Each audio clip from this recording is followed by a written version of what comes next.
X. Okay, so we can just jump right into it.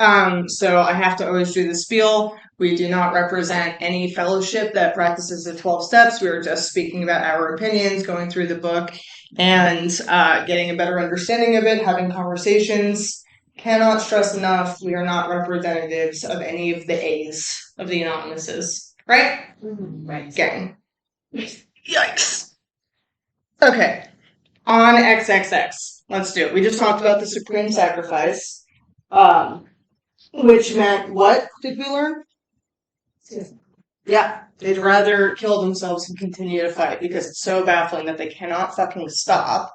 And they have all these consequences that come from going on these sprees.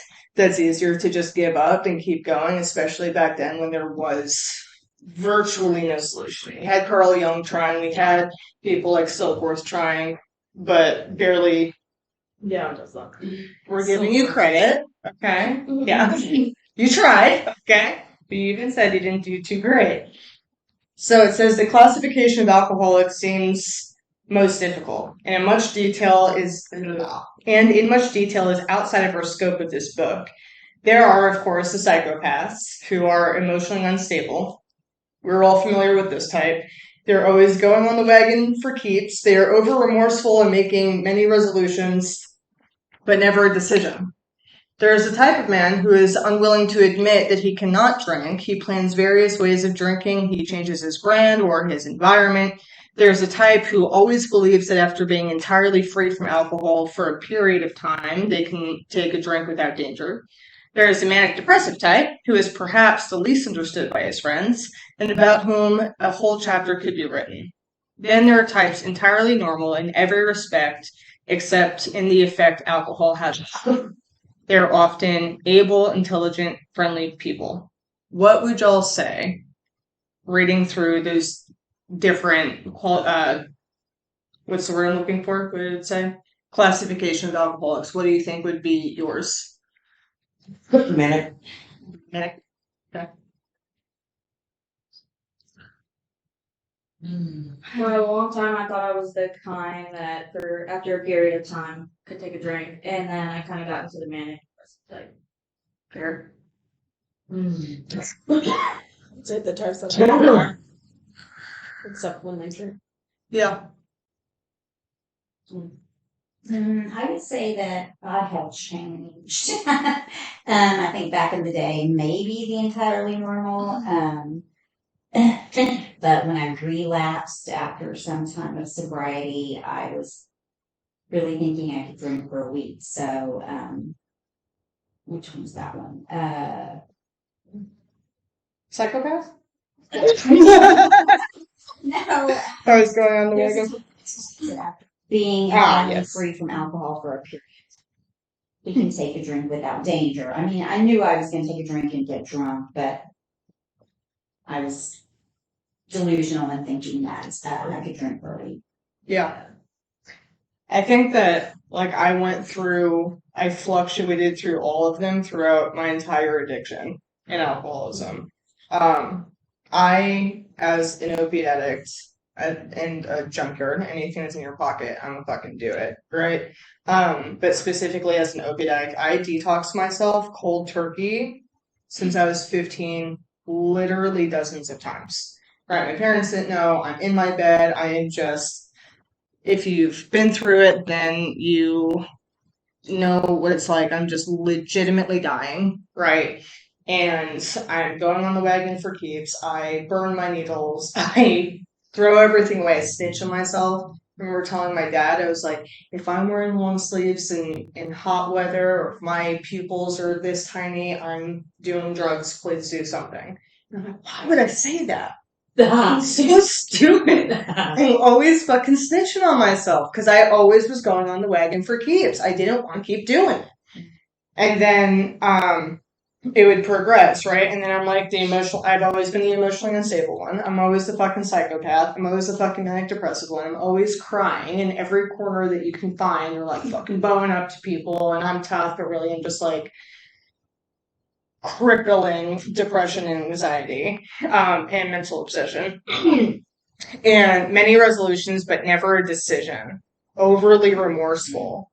right? Like, I'm the worst piece of shit that's ever fucking walked this earth, right? Just like this intense shame where I would rather go and make the supreme sacrifice than continue to fight because I thought I was just that horrible of a fucking human, right? And then I will say that later on, when after I had some time sober, then I kind of became more of the entirely normal, every respect, accepting the effect alcohol has upon them. Because I finally had a job, right? When I was using when I was a kid, like I didn't have a car, I didn't have a job. The only job I ever had was freelance street pharmaceutical sales. And I had no fucking direction. I had no idea what I was doing. And then I do the 12 steps. I get a little bit of whatever. I'm working in treatment. I have like goals. I have ideas. I did the work. I know something about myself. I know something about this program. And then I get loaded and I'm still showing up to my work 15 minutes early because if you're not early, you're late. If you're late, it's unacceptable, right? So I'm still like doing these things. I'm still like trying to take care of the house. I'm not doing that great, but I'm showing up and no one knows that I'm high. That's hot as fuck. I never had that experience before, right? And I think it has something to do with the progressiveness. They're often able, intelligent, friendly people. I think it's fair to say that even if I'm showing up a bit as a psychopath, right? Even if I'm showing up as the one who's always gone on the wagon for keeps, oftentimes we will describe each other as like they have a really good heart. Like, how often do we see those fucking rest in peace posts? How often do we see families being like, my son or daughter lost their fight to addiction? And then think about how they're described, right? I don't think that they're described in that way just out of bullshit. They're described as loving and kind and generous and selfless.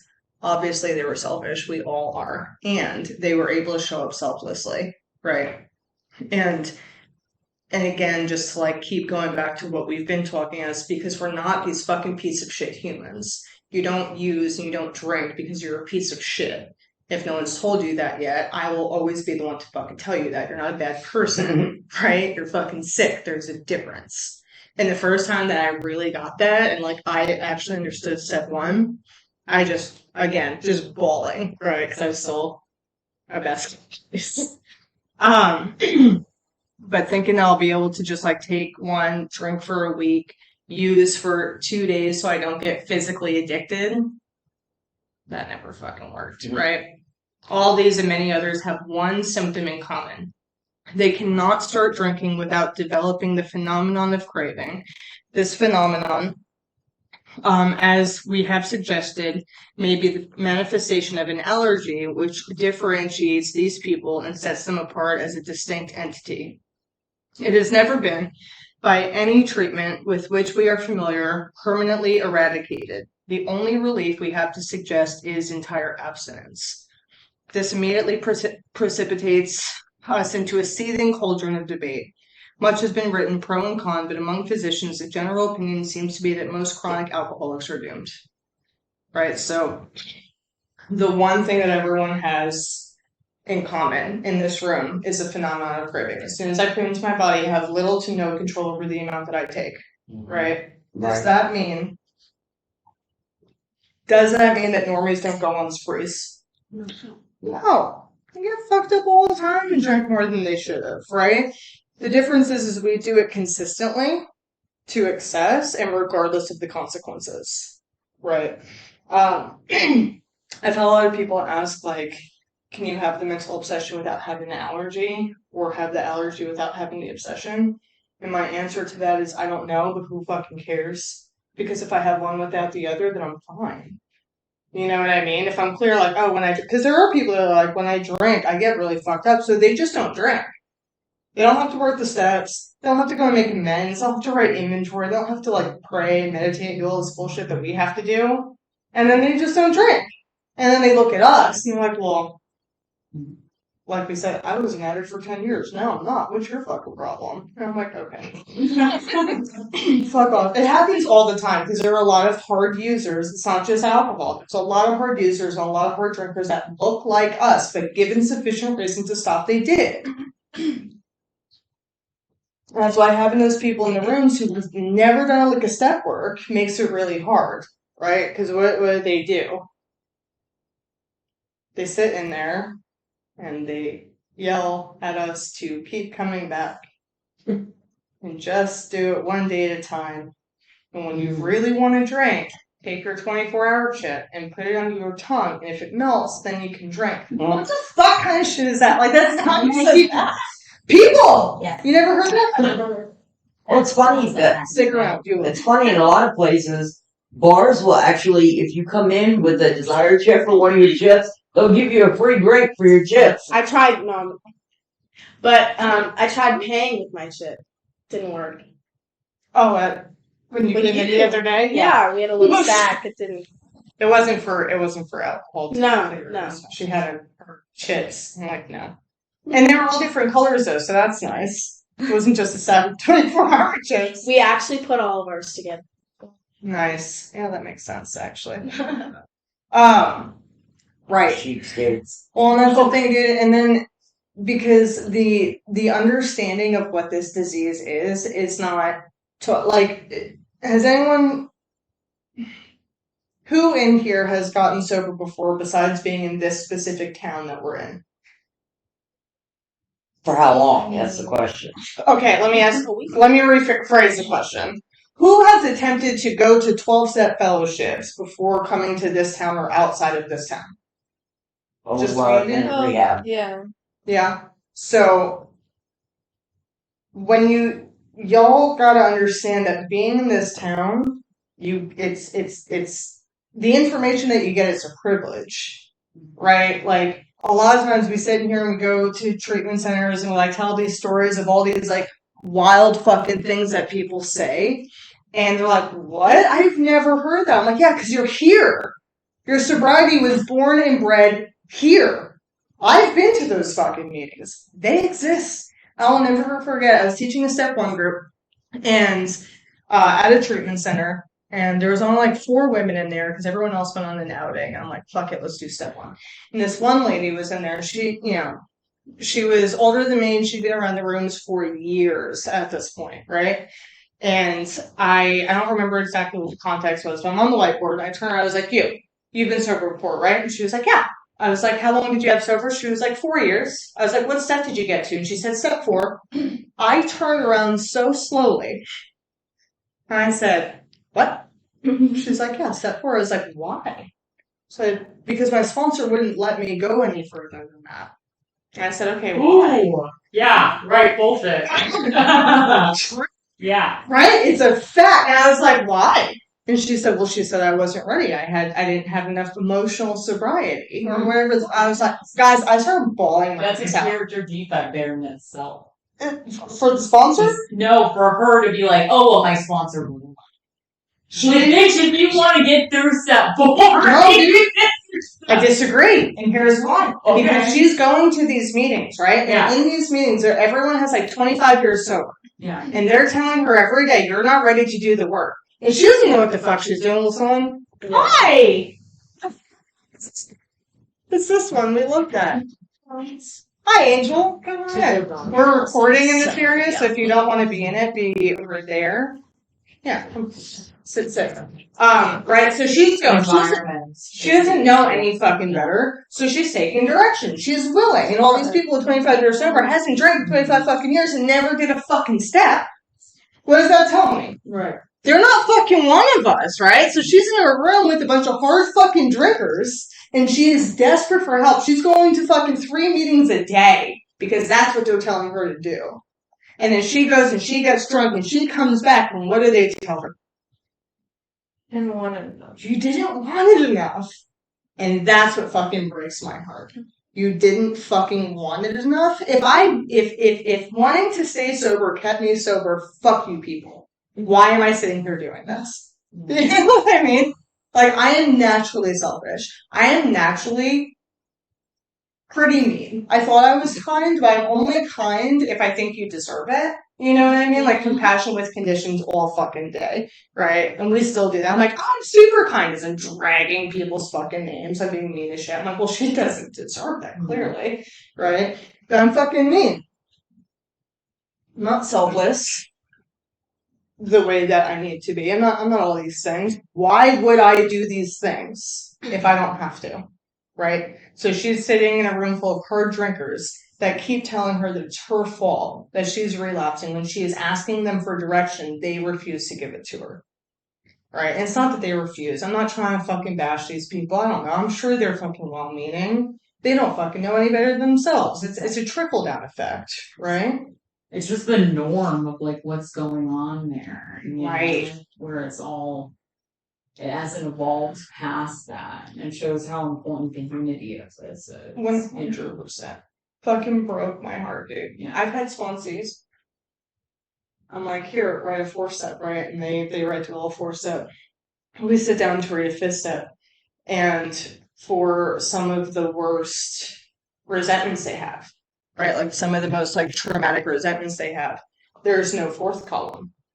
And I'm like, where's your 4th column? She said, well, I don't have one. I don't have a part. And I was like, what? What? And well, my last sponsor told me that because this is trauma and I was a kid or I was whatever, I'm not going to like go into the gory details. I don't have to write a 4th column because I don't have a part. I was like, okay. And this is why you've spent the last 10 years in these rooms not being able to stay sober because no one's telling you how to do it. Because where in the book does it say we look for our part in the 4th column? It doesn't! It fucking doesn't. It says my mistakes. We resolutely look for my mistakes. And now I'm jumping ahead to step 4. But it all fucking connects, right? Because if I understand step 1, right, I understand in my heart of hearts that I have to be completely abstinent because my allergy is going to kick off. And in order for me to be abstinent, I have to have my mental obsession lifted. Then I understand that I have to do all of this and have someone to give me direction to do all of it so I know what the fuck I'm doing, right? Then I need to know what the fuck I'm doing. So I'm like, we resolutely look for our mistakes. When do mistakes take place? Before, during, or after? All the above. All of them.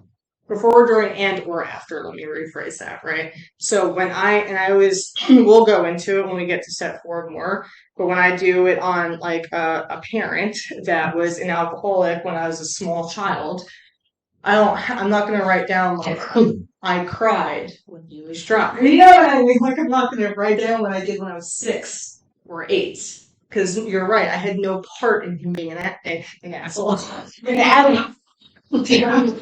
He was just an alcoholic.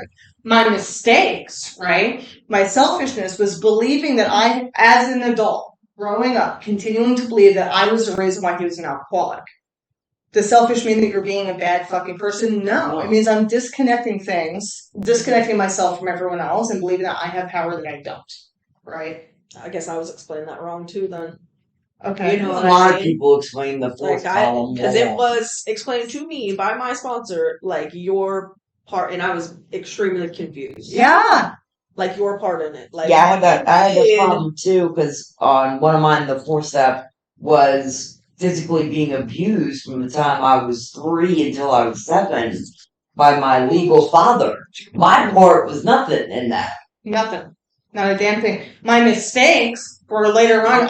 I thought he loved me because he beat me and showed me attention while beating. And that's not selfish. That's Right. normal, right? And then later, and it's not delusional either, right? What would be delusional is later on in other relationships I have, I apply that, and I refuse to go to therapy, and I refuse to do work to correct my thought process, and then I abuse other people. Right. And I justify it because I went through this trauma. That's selfish. That's self-seeking. That's dishonest. Mm-hmm. Right? And that's so with like little trauma Nikki, right?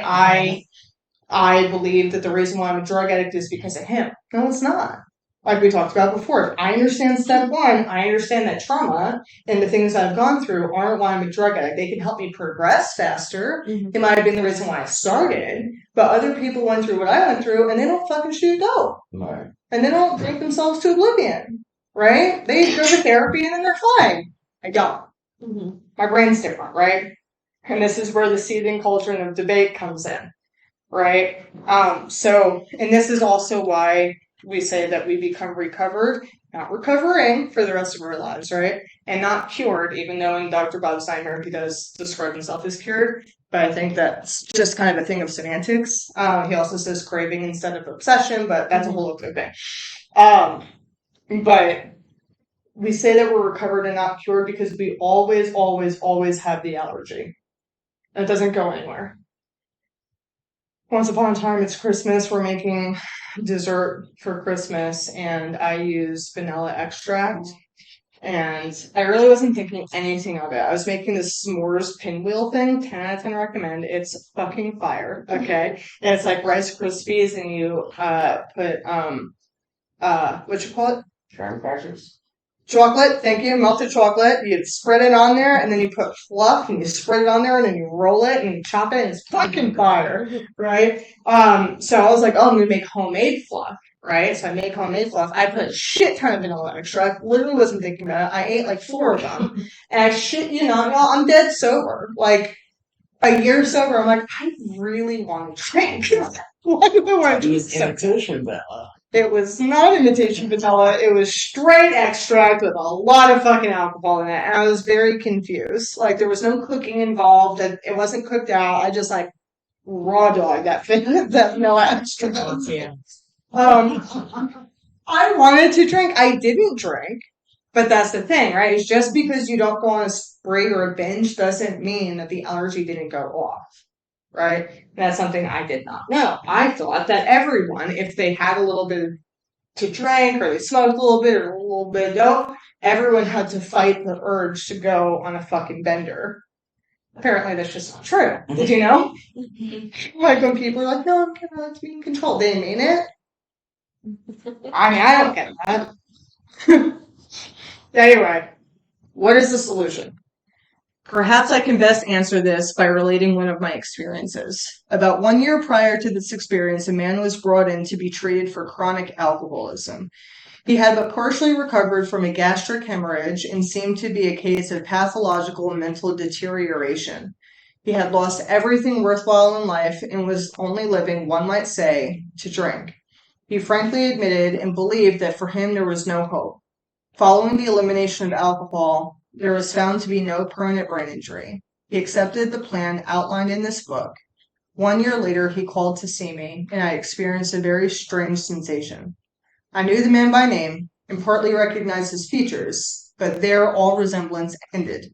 From a trembling, despairing, nervous wreck had emerged a man brimming over with self-reliance and contentment. I talked with him for some time, but was not able to bring myself to feel that I had known him before.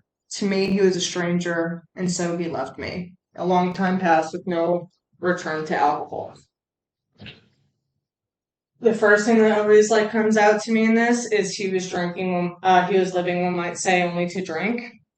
I don't know if anyone else in this room can relate to this, but I did have a lot of suicidal ideation back in the day when I was using and drinking. I just didn't know how to fucking stop. I mean, like I said, cold turkey. That's how bad I wanted to stop. I just fucking ripped myself off of drugs, went through the detox process, believing that the fear of being dope sick would keep me sober, clean, whatever, because I was never completely sober back then. But I thought if I just stopped doing this, then I'd be okay. And I was never fucking okay. I was a really careful drug addict, right? I know that sounds like an oxymoron, but I was so careful with the amount that I would use. I would be really, and honest to God, my fear was, what my brain would tell me is, if you overdose, if you die, then you can't get high again. And it kept me going. I shit you not. If you fucking die, you can't get high again. That's it. I'm like, well, that won't work. I want to get high. Not for your insane face. That's honestly right. That moment. Did anyone relate to that at all? Because I feel like No, I get it. Yeah, fucking FOMO, bro. FOMO is real. Yeah. FOMO can't keep me sober, but it damn sure kept me alive for a second. Or at least to the best of my ability. You know what I mean? I was the opposite. Like, it was like, it didn't matter how much I had. Like, I'm doing it all. Yeah. You know? Mm-hmm.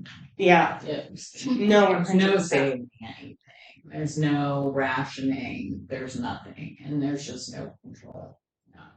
No, 100%. That was Lee. Yeah. My one person that was by my side forever, RIP. We were like the opposite. I'm like, well, I'm just going to do a little bit and then I'll keep going if I want more, which I always did.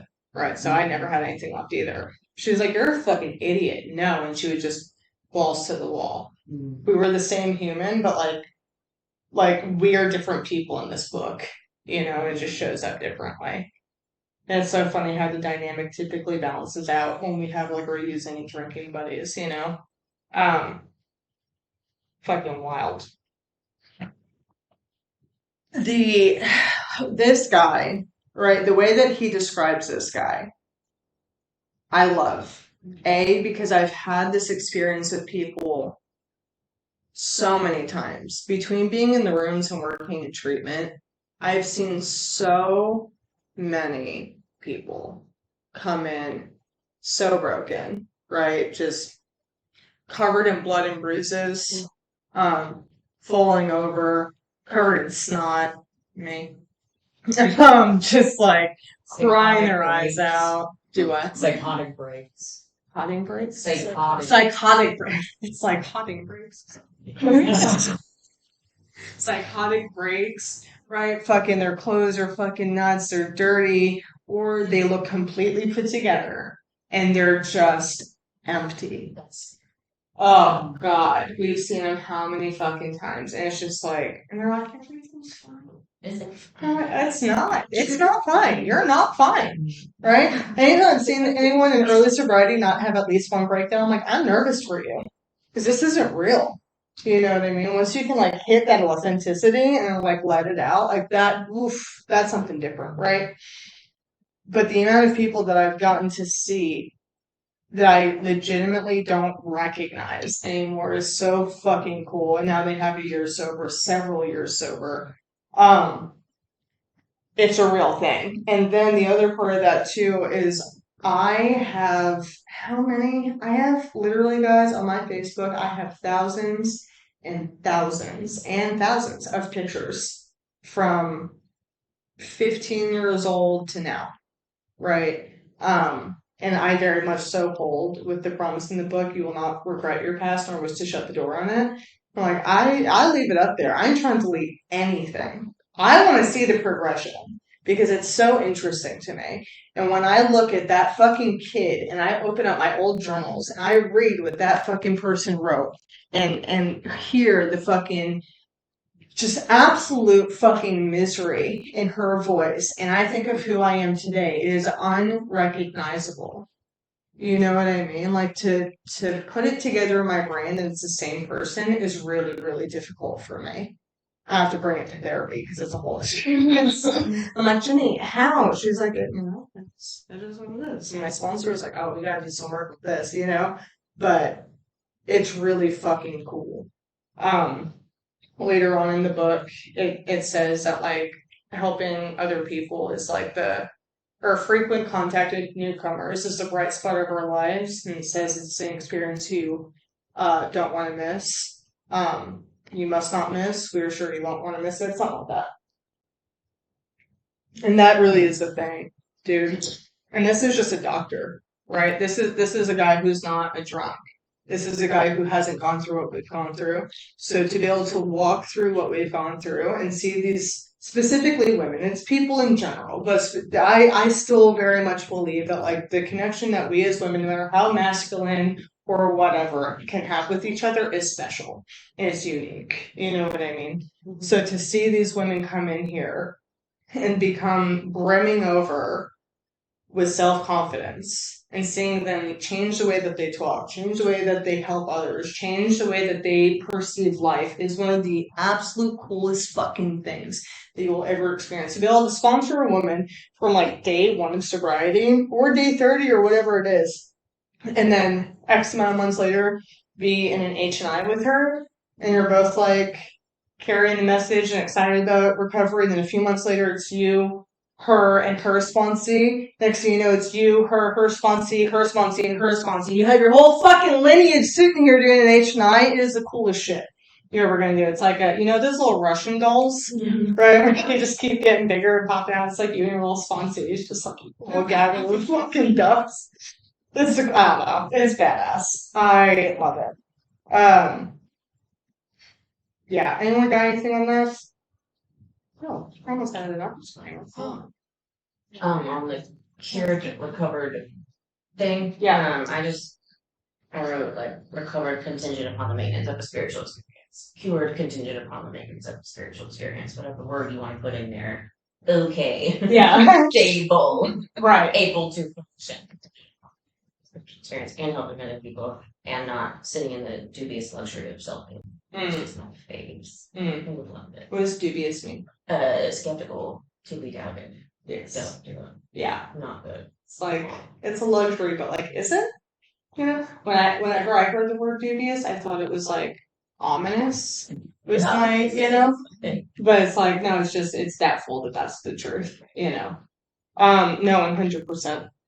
It's like the promises. All the promises throughout the book are part of the spiritual awakening. Like, you're not going to fear people. You're not going to fear financial insecurity. You won't regret the past, nor was to shut the door on it. If you do all these things, right? So you'll continue to have these promises come true for you, which means that you'll continue to live in a state of spiritual awakening, which means that you'll continue to have the mental obsession lifted if you do the conditions, right? And we all have the conditions. The conditions for the step 3 promises or step 3. 9-step or 9-step, 10-step or 10-step. And that's like what we talked about last week. Whenever they just read the promises in a meeting, they're like, these are the promises of the 12 steps. And it's like, no, they're not. They're the promises if you do the 9th step. And then you continue, right? That's what motivated me in early sobriety was that I didn't for like what spiritual. I mean, I've always been driven by like I just want to know stuff and things and the truth. And, you know what I mean? I was excited. That's why I did drugs in the first place for the love of God. You know what I mean? Like I wanted to see things and love things. But that spiritual knowledge, that awakening that was promised, that's really what kept me in it. I was like, well, this sucks right now, but maybe, you know what I mean? Yeah. I would get the little reward, and then I would get another little reward, and then just my life got bigger, and that's what kept me going. 100%. No, I get that. It did suck a lot. I want to piggyback off that because it's like, it talks about this guy with pathological mental deterioration, like, basically he's in like the darkest place. And I feel like the more like you're in a dark place, the more shit that happens, it like cracks you open. And it's like, I almost like invite that like real low point because it's like, that's what is like a catalyst for change, the consequences that we talk about in the cycle of addiction, and it's like, I remember going through an identity crisis when I first got sober because I had no idea who I was, and I still identified so much with like the surviving part where it's like, oh well, I'm a bad bitch. I didn't try to fuck me like type shit, But no, I didn't trust anyone, and I would like, well, I'm a sneaky guy, like I'm proud of myself, and it's like all these things, like all these delusions, because we lived in that world, and it was like there was like no trust for anyone else, and it's like, and I couldn't trust myself. I'm an addict, like and it's like okay, it's so fucked, and it's like you come here, and it's like, who am I? Who am I to like help someone else? Who am I to like even fucking take care of myself? Like who am I? Who am I to do this work? And it's like, I didn't do anything. Like I leaned on the support of all the women around me. I did what y'all told me to do. Yeah. And it was like, y'all just carried me. Like God just carried me. And it's hard because it's us experiencing it. It's us doing the work. There's still that dimension to it. But it's like, It's not us at the No. same time. I mean, it's us. We're experiencing it, but it's not us. You know? I do. Yeah. No, I love that because I think it's in step 10. It says that we found that it was automatic. Shit. It was easy, blah, blah, blah. No, it's not that. Safe and protected. We have signs torn off. Does not exist for us. Whatever. There's somewhere, and now I'm panicking, so I'm not going to find it. There's somewhere in the book that's basically like, we haven't even sworn off. Like, we realized that like our desire to drink is gone, and it just happened automatically. And that used to irritate me because like, what do you mean automatic? I fucking did so much shit, and what I realized is like what it says here, right? He did not say that this guy really, really wanted to stay sober, and he made this firm resolution, and he changed his nouns, his people, places, and things, and moved and started doing 90 and fucking 90 and all this bullshit, right? It says he accepted the program outlined in this book. That's it. And that's what we did, right? I accepted it. I didn't want to sometimes. I was kicking and screaming sometimes, but you fucking people told me what to do. You pointed me back to this, which is what a lot of people don't get in these fucking rooms, or just shove slogans on their fucking mouths, right? And expected to do well. But because we were given this outline, it was automatic. One day, I put my head down on the fucking pillow and I realized I didn't want to get fucked up all day. It just happened. Whereas before, I'm like white knuckling it. I'm trying so hard to just fucking do something different or stay in this identity and make this identity work. Whether it's like I'm trying to stay sober or I'm trying to get fucked up successfully, either way, I'm white knuckling it. Either way, I'm putting in all this effort. And here, I'm not putting effort to not get fucked up. I'm putting in effort to do the work. And I totally agree, right? Like at first, it was just like, I don't want to feel this way anymore. So whatever, and it was like this curiosity of like I want to be expanded, bro. Yeah. Like I want to know things. Like I am so intrigued and fascinated by this entire fucking process. I always say, like going through the 12 steps, what we're used to is as little dope fiends and drunks is having instant gratification with long-term misery, and this whole program is instant misery with long-term gratification. And it's so counterintuitive to what we're used to. And that's why a lot of us don't make it past step 3 or step 4, because we just don't, we're not beaten into a state of reasonableness yet enough, right? But that desperation, that just like complete fucking, fuck it, what else do I got? Is the greatest fucking gift any of us can have. That mental deterioration, there's nothing left for this guy, right? Do you have to be there in order for it to work? No. Absolutely not. We got high bottom drunks, we got low bottom drunks, and everything in between. What matters is a state of willingness. Why some of us are willing to do it when we haven't been to jail a million times and been homeless and been hungry and all that, I don't know. But who fucking cares? Yeah. Right? And that's why we continue to meet people where they're at and actually meet them where they're at. Because a lot of times what we're guilty of is I say I'll meet someone where they're at, but then when they're not where I want them to be, I don't actually meet them there. You know what I mean? I'm like, oh, you're just not willing. Fuck you. Let her go. Fucking starve. No one bring her food. Like, bring her fucking food. Like, the best, if you read Working with Others, please read Working with Others before you sponsor anyone. Because it gives you, I forget what the number is, but it's like 166 directions on how to help people. It's very specific. And it's like, don't force yourself upon them. Tell them that when they're ready, you're there. Don't sit there and like be their bank, but still show up for them. Show up for their family. You know what I mean? And we do like the opposite. It's like be their friend. You're like, oh, be your friend. You're my friend. You know what I mean? We do all this weird shit. But yeah. Okay, great. We're gonna do it. We're gonna make it through Doctor's Opinion, and my computer is dying. That's when I need a mental uplift, I often think of another case brought in by a physician prominent in New York. The patient has made his own diagnosis and, deciding his situation hopeless, had hidden in a deserted barn, determined to die. He was rescued by a searching party and, in desperate condition, brought to me. Following his physical rehabilitation, he had a talk with me in which he frankly stated that he thought the treatment was a waste of effort, unless I could assure him, which no one ever had, that in the future he would have the willpower to resist the impulse to drink. His alcoholic problem was so complex and his depression so great that we felt his only hope would be through what we then called moral psychology, and we doubted if even that would have any effect. However, he did become sold on the ideas contained in this book. He has not had a drink for a great many years. I see him now and then, and he is a fine specimen of manhood as anyone could wish to meet.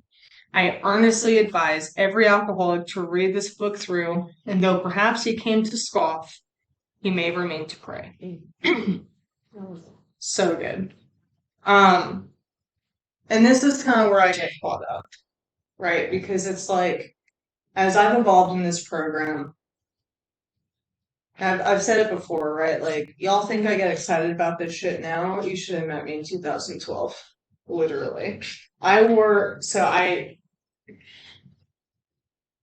There's a certain fellowship that uses this book that uses keychains as their chips, and that was my favorite fellowship. And every month I would go and get a new keychain, and it would go right around this chain. And I wore all of them. At 8 months sober, I went and got this tattoo. I would go to meetings, and I would take my big book, and I would share, and I would throw it in the middle of the room. I'd say, "There's a fucking toolkit. Pick it up or don't. If you don't, you're gonna die." It was really, really intense. I was what one would call fire and brimstone 12-step, and I wanted to get BBT tattooed on me. Means big book flipper. It was a thing, right? And and as I've gone through this, right, the question has had to come up, right? Is it that these people did not work the 12 steps the way that the 12 steps were intended to be worked? Or do the 12 steps not work for everybody? That is a hard fucking question. Because here's the thing, is that not everyone that I've known in 12-step fellowships have done it thoroughly the way it's laid out in the book, and yet they're sober. Do I think that they're not one of us because they didn't do it to the T? No. I think it has to do with progression, maybe? I don't know, right? Now we're going to philosophical questions I can't fucking, but trust me not. It's like I have spent so much time investigating this book, investigating the 12 steps, meditating on it, praying about it. Like, that's why I can't tell y'all the amount of hours, years, cumulatively I've spent on this information because I want to know. I want to help people the best way possible. And then there's a lot of people that are like, I've done the 12 steps and they don't work. And I have a hard time, right? Because I'm like, is it arrogant? Is it arrogant to believe that they work for everybody, and if it didn't work for you, you did it wrong? I think that it's fair to say that a lot of the times that's the truth, right? And I would do like a 12-step inventory with them. Like, okay, great. Let's get a little whiteboard. I'm like, so let's just go backwards. How many women did you sponsor? They're like, well, none. I'm like, okay, so you didn't do step 12. What did your meditation life look like? Like, well, I prayed. I didn't meditate. Like, okay, so you didn't do step 11. Well, I did nightlies. I'm like, no, that's okay. No, they didn't even say that, right? I'm like, okay, so did you do nightlies? They're like, yeah, but that's my step 10. I'm like, oh, so we're going to cross off step 11 and we're going to cross off step 10 because you don't know what a 10 step is. You think a 10 step is a nightly. A 10 step is not a nightly. A 10 step is its own whole fucking step that you've clearly never done. Great. Did you make your amends? Some of them. I'm like, okay. I'm going to cross that off, right? Did you at least write out all of your amends? You're like, yeah, I think so. I'm like, you're not sure. And as this person talked to me a lot of times, it's like, is it fair to say that you kept some stuff off of your 4th step? And they're like, and a lot of times they start to get more honest, and sometimes like, no, I did everything. And I'm like, probably not. I'm like, okay, great. So the good news is The bad news is, bad news, good news, right? Bad news is you didn't work the 12 steps. The good news is that means it didn't not work for you. Right? It's like now we can go back through and do it properly, and you might actually have a fucking spiritual experience sufficient for long-term sobriety, permanent sobriety even, because that's our goal. Not to be sober one day at a fucking time for the next fucking however many years, just holding on, asking God to keep me sober every 24 hours, right? I want this to just be life at some point. Is it fair to say that's always the truth? I don't know. But just ready or able to get out of their delusion, and so they think that truly I did everything. Right. But God was like, okay, you see how that goes for you. You know what I mean? And they have to be beaten into the state of reasonableness, like you say, or whatever has to happen. Yeah. You know what I mean? For their purpose and their life. I mean, you know what I mean? I think I just think, yeah. ready for time. I think thought is very powerful. It's if I trust that the steps work and I have hope and I trust it and I believe it, I'm going to put energy into it. Yeah. And then I thoroughly do things. But if I'm holding back in any sort of way and I'm like, this doesn't work for other people, I don't know. Right. That's where it's and it's a feedback loop. And it's just so multi-dimensional. Yeah. It's that in itself. Yeah, absolutely. Either way, Well, I think, in the beginning, I think it's I think this is stupid, but I'm going to do it anyway, is sufficient. But then, it's what you're saying, I completely agree, because if you look at page 86, when we start talking about meditation, and they're about to tell us how to do more meditation in that review, it says it works if, condition, we have the proper attitude and work at it. Well, it's kind of like that cheesy cliche. If you believe it, you can achieve it. Mm-hmm. Yeah. It's a song. I know it's a song. It is now. Nikki made it one. I was like, use chat. I remember this one guy was so mad. I was working at a co-ed place, and he was like, I did all 12 steps, and I know, and he would talk about his 4 months sober as though he had 40 years. I was like, calm down. You know what I mean? If he misogyny thing or what, but I'm there, I'm in charge. Fucking hated me. It was wild. I was like, buddy, what's happening? It's gonna be fine. And so I did the same thing with them. Let's talk about, these sponsored. He's like, yeah, I had 20 sponsees. It was at 4 months sober. That's, you were giving them, you took all of them through the work, and okay, great. Did you practice the principles in all your affairs? Because that's part of step 12, right? You can sponsor fucking 50 people, but if you're going to a meeting like we were talking about last week, right? Treating it like this group that you go and you talk shit with your friends, and you sit with your friends, and you talk shit with your friends, and you leave, right? And you're mean to all these people, and you're not making amends, you're not 10-stepping, you're not following any principles, you're not doing step 12. Period. I was like, what's your meditation? He's like, I read I'm awakening on the toilet every fucking morning. Is that how you get connected to? That's the box, man. Come on. You're not, you could have woken up 10 minutes earlier and actually had some intentional time with God, higher power, universe. I don't fucking care what you call it. Literally nobody cares. Look for the principle underneath, right? But that's not what we're doing. And my point in this is his alcoholic was so complex, what did he say?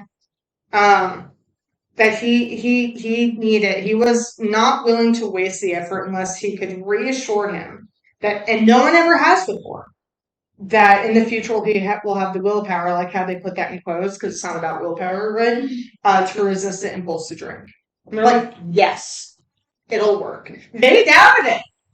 So again, it comes back to right? No, this is gonna fucking work for you. And I wholeheartedly believe that this will fucking work for you, invariably, if you have the proper attitude and you work at it, right? If you treat this like an obligation and a fucking curse, then yeah, it's not gonna work out too fucking well, man.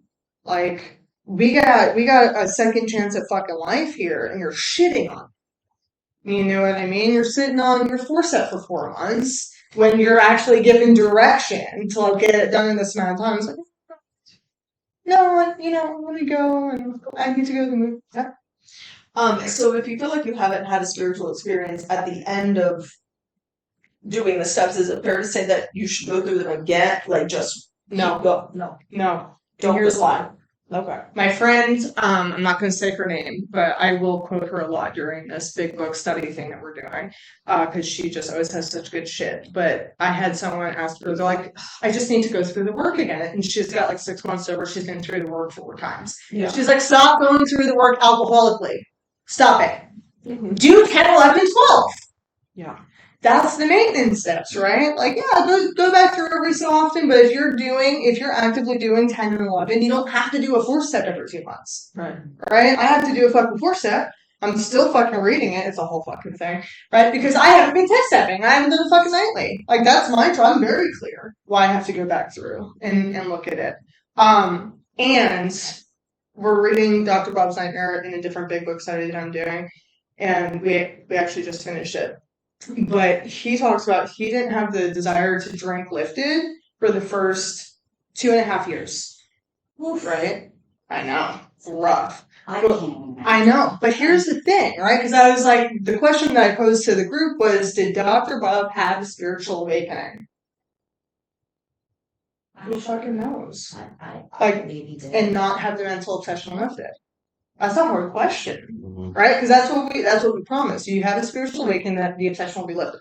And my answer would be yes, he did. Do I know? No. I know he had a lot of experiences, but did he have an awakening? I say yes, and here's why.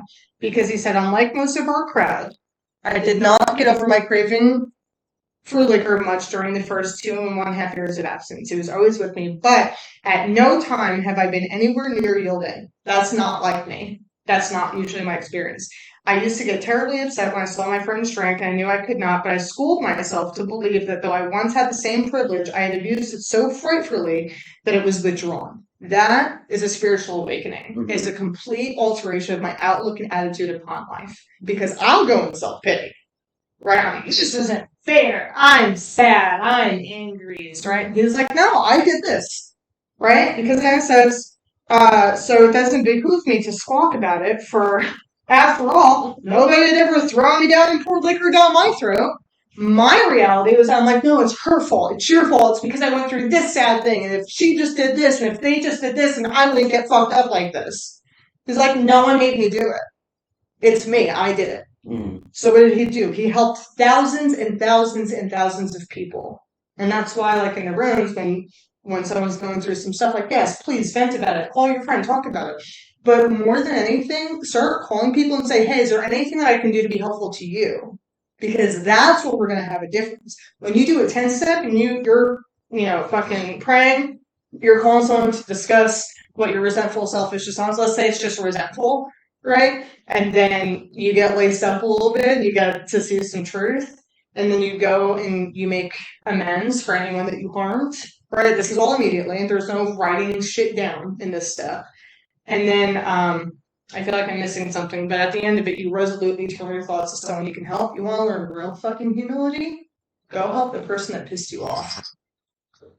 That she'll Fuck you up. Go to that person.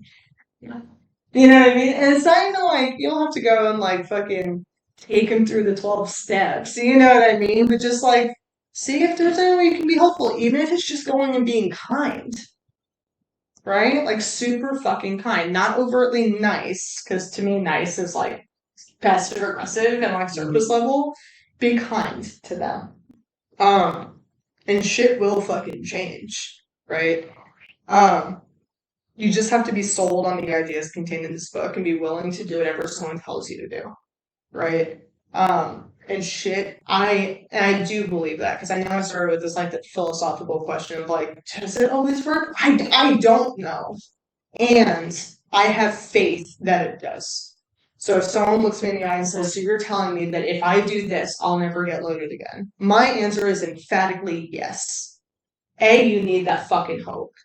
B, I have never seen it fail with someone who has done it to the fucking T.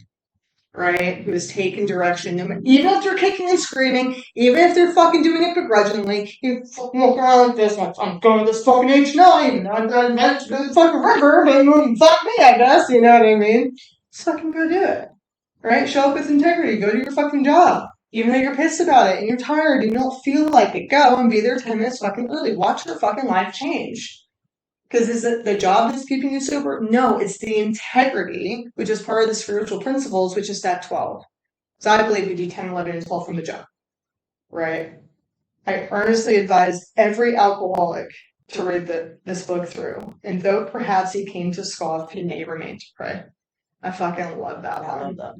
It's so good because it's true. So many of us look at this book and we're like, okay, get fucked. This stupid. I did that. They handed.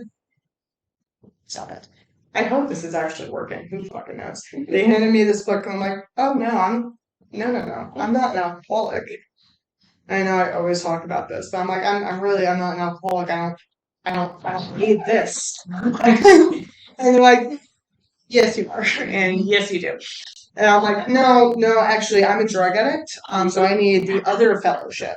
I need the other book. So, and I'm not an alcoholic. My parents are. So, and they're like, hey, so you're going to do this one. You're not going to do the other one. I'm like, yeah, but I need the other one. They're like, how about this? How about, you don't know what the fuck you need because you're 24 hours sober and I'm 5 years sober. So maybe you let the professionals tell you what you need, and you don't come to treatment telling us what treatment you're going to get.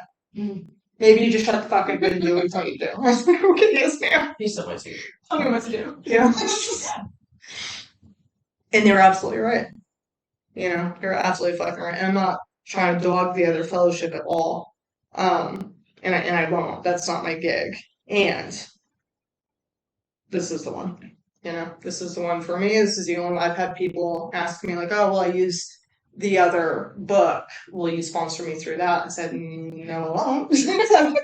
I don't work that program. Why would I? That doesn't make any sense. You know what I mean? Maybe, I would say I would help you find some, but honestly, I don't know anyone who works that program. But I support you doing it. And if it doesn't work, come on. We got a whole other book that you can try. No big deal. You know? Anyway. Oh, it's that time. Thanks, guys. Love you. Thank you. Thank you so much. And with that, pass.